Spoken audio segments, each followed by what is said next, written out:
তালায় কালী মন্দির ভাঙচুর, স্বর্ণালংকার লুট, হামলায় আহত, থানায় অভিযোগ।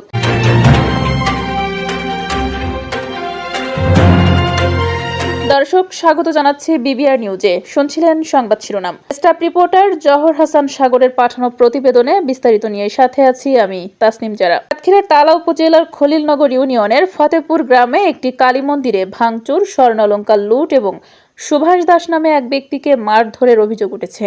এ ঘটনায় ভুক্তভোগী পরিবারের পক্ষ থেকে তালা থানায় লিখিত অভিযোগ দায়ের করা হয়েছে।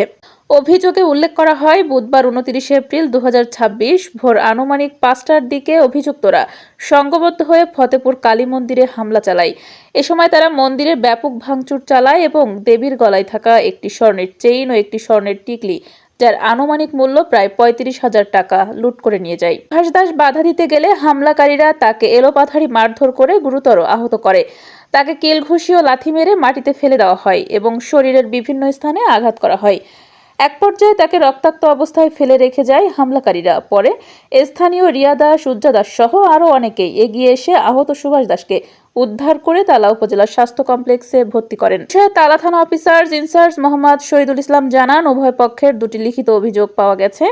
ঘটনার বিষয়ে সত্যতা যাচাই করা হচ্ছে, সত্যতা নিশ্চিত করে জানানো হবে।